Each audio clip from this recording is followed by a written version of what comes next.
New listeners, colleagues, my name is Hayden Miller. I'm a youth market specialist and into all things pop culture. Welcome to the 45th edition of the Gen Z Frequency, where we share youth market and creator economy news you can use. I'm here with Greg Witt. So let's dive right in. Spotify's NextGen Curriculum participants release Emmett Till, the cultural afterlife of an American boy. The audio initiative is gaining mega attention at Spelman College in Atlanta. They recently hosted their first ever Creator Day in March and have now launched a podcast series titled Emmett Till, the cultural afterlife of an American boy. This series is part of the NextGen Curriculum program, which aims to support students aspiring to work in the audio industry. Led by Dr. Michelle Height, several students have produced this 7-episode podcast series, marking the first project from the NextGen X HBCU program. The program focuses on nurturing podcast culture on college campuses and providing opportunities for the next generation of Black content creators and storytellers. If you're interested, you can listen to the series and explore the cultural impact of Emmett Till's story. I think podcast series are going to be a lot bigger in the coming years, and I'm really excited for what these students come out with. What a great opportunity. So Greg, how can brands take action and foster these kinds of opportunities for students? Well, I think whatever you can do to involve young people in like nurturing, incubating talent in actual projects, or it could be academic, but in real world, but more immersive real world projects where they get the know-how and they get to show how, like they get to do something and learn. And you're doing, like, for instance, here, you're creating more for Spotify, you're creating more talent to then create, more engagement, more action, if you will, on the platform, and doing it for, a good initiative, something that matters, next generation Black content creators and storytellers in this instance. But this is something like all brands can take action on.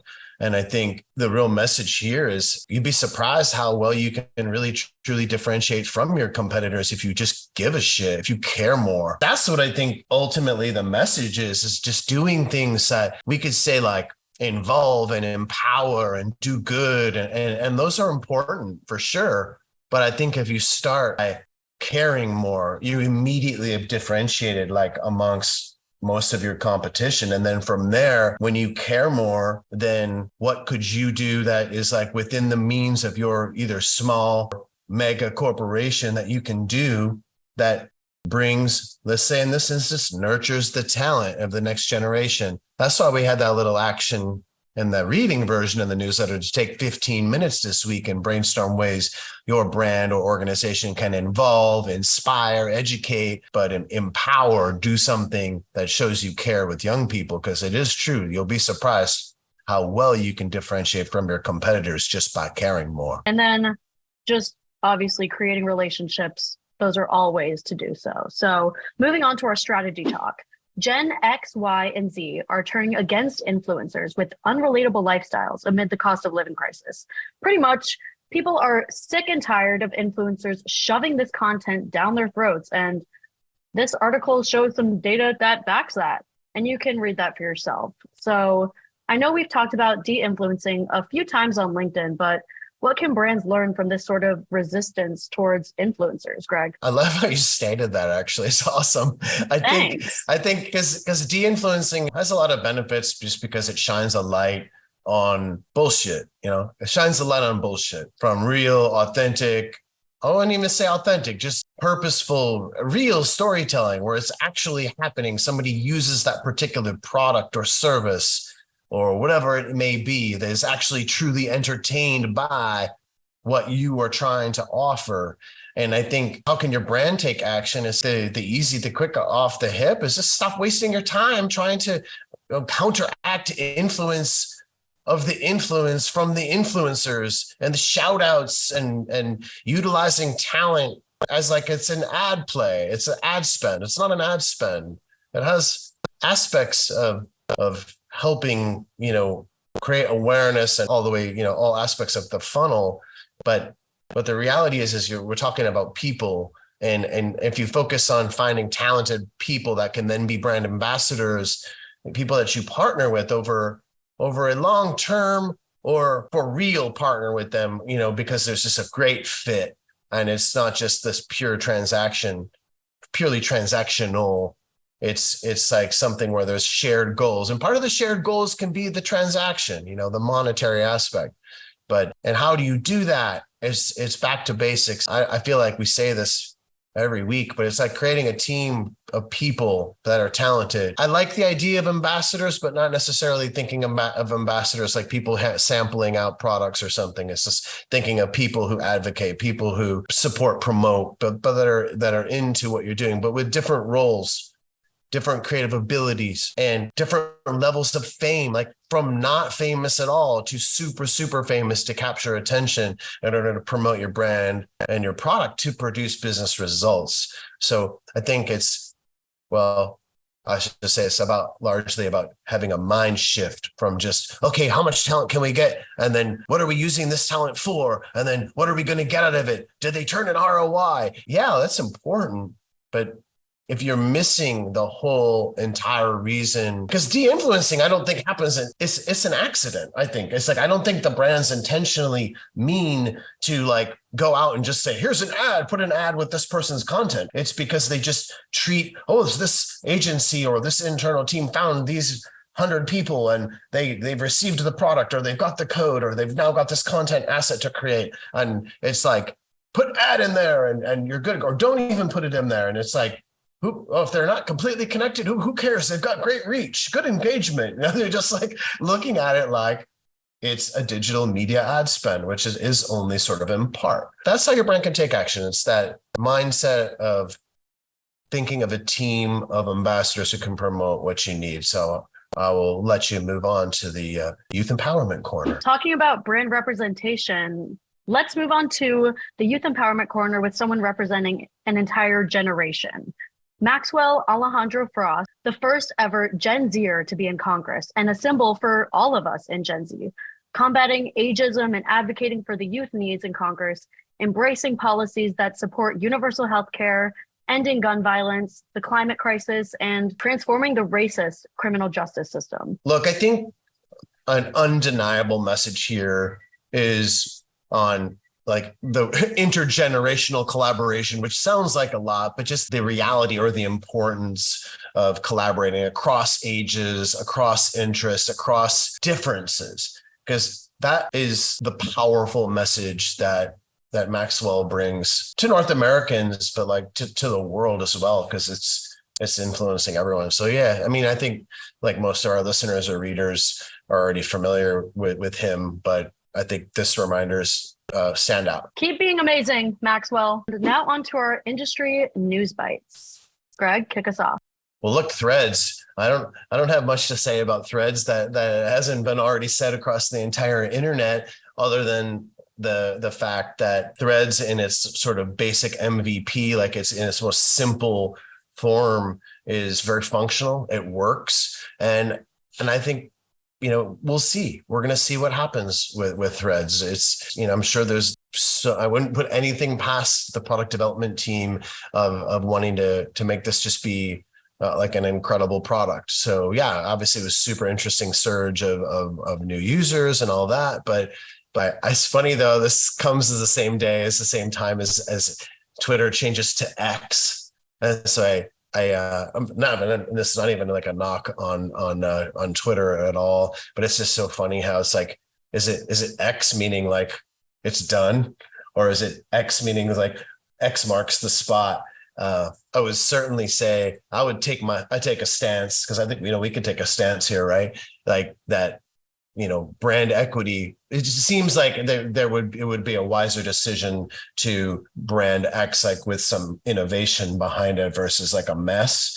But we also need to look there with an open eye and mind and say, okay, what's coming next there too? Obviously, we think there might be some kind of a plan there, but anyways, it is Threads and X. Yeah, we'll keep our eyes on X.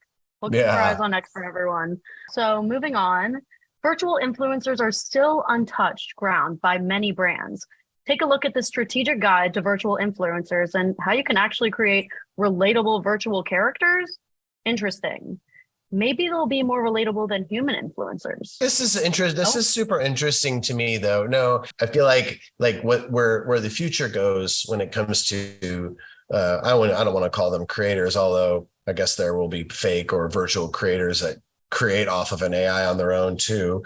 But the whole idea here now shifts when you think of the importance of storytelling. And that's why I wanted to hammer this, like, is that no matter what, like you have people or characters or animation or video game characters, like whatever sort of combination of that you have, it's the development of characters and like having a great storytelling narrative becomes even more important when you're crafting the entire narrative, like a game or a movie or a show, right? Like whether that's sort of that content storytelling is happening just on your socials and it's not a show, whatever. So I think this is the thing to double down on. And when it comes to your content storytelling, of really like getting great at it, no matter what or who are the people that you're developing that storytelling narratives around.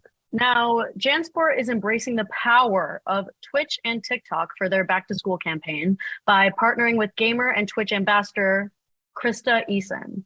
It's never too early for back to school marketing, I guess. Gen Zers were in need of headshots, so they found a fun way to make this usually tedious process a lot more fun. By utilizing AI-powered apps, they are transforming their selfies into polished, high-quality headshots. I'm personally in. I need a new LinkedIn profile pic.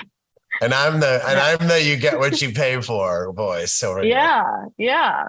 Next, TikTok is collaborating with FIFA to increase awareness of Women's World Cup 2023. You go, girls. X Games. You're giving the skateboarder the X Games one, right? Yes. Look, X Games up in Ventura went off. Mini Mega X at Elliott Sloan's went off. Real Street went off. It was just super incredible. I like the creativity that's been kind of pushed into X has been pretty outstanding. Like there was a hot tub built into the course. So they really created like more of an environment atmosphere on the course. So there was just a lot more creativity, like a lot more interesting content that can be created. So I give them props on that.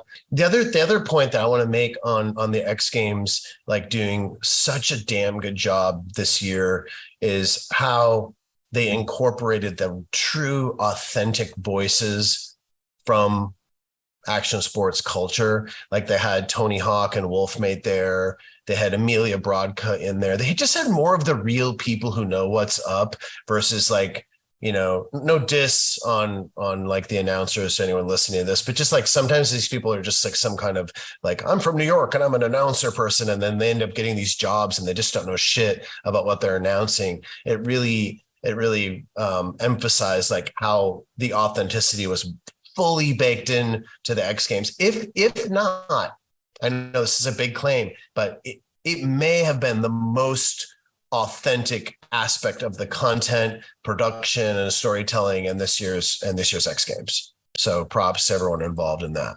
Moving on. Now we have Snap coming out with a new version of the Bitmoji with a new 3D immersive look. Then Gen Z-based skincare brand Bubble is using the group chat app Geneva to connect with their brand ambassadors and create a close community that gives direct product feedback and also supports their organic growth. So cool. Can you imagine texting with a brand's marketing team and them asking what you want to see? Definitely worth giving a read. Woke up tired, not wanting to get ready for your 9 a.m. meeting? No worries. Microsoft and Maybelline got you. They have teamed up to offer users a unique feature, AI-powered digital makeup looks that can be used during video meetings. But for real, is this scary or handy? Next, we are saying hello to Gay Water. Following Bud Light's failed attempts to show support to the LGBTQ plus community, a canned cocktail proposition is coming into the picture. Gay Water is representing the community as a proud to be out brand, and we could not be happier to say hello to them. Next, moving on, good news. Karat Financial has secured $70 million in a Series B funding round to enhance and expand its creator credit card business. Go check it out. That could be super cool for any creators out there. Next, no stars, no red carpets. And now what? With the SAG-AFTRA strike, movies like Blue Beetle are relying on memes, spoiler-free reviews, and creators to market their premieres. Wow. So much for summer movie premieres and getting a spot of what celebrities have to say about the movies they're starring in. Next, Youth to the People, a skincare brand that jumped to virality back in 2020 with its superfood antioxidant cleanser, has recently announced the addition of its first ever brand ambassador, Omar Apollo. Check them out. Influencer Sammy Clark's Form Fitness platform sold out of its apparel line on day one, and it all started with the community building of her brand and her fandom. Check her out. Finally, the American Camp Association is providing social media policies for campers to address tech addiction and cyberbullying concerns during summer camp. These policies aim to promote digital well-being and create a positive camp environment. I really do hope phones are not affecting camper experiences. Smell the grass and enjoy nature, kids. Now, Greg, if you could close us out with the self-audit. Okay, time for the self-audit. Are you ready to take the Youth Brand Storytelling Challenge? You know how we roll. Give each question a no, yeah, or hell yeah, and write it down. No is 0 points, yeah is 5 points, and hell yeah is 10. Question number 1. Is your brand authentically plugged in to the subcultures and communities where your customers, current and future, thrive? Do you have a clear and relatable story that young people care about? Can you easily come up with 5 reasons why young people are likely to respect your brand? That's a tough one. Does your brand actively involve your targeted audience, customers, in your brand story? And is this approach yielding positive results? Do your brand story narratives run deeper? Are they more meaningful? Or do you find your brand on that hamster wheel chasing trends? And I'll close us out. Thank you so much for tuning into the Gen Z Frequency newsletter. If you loved what you heard today, don't forget to smash that subscribe button and spread the word to your colleagues or friends who would dig it too. We'll see you next week for updates on the youth market and creator economy. Thanks a bunch and stay amazing. Until we meet again. Bye.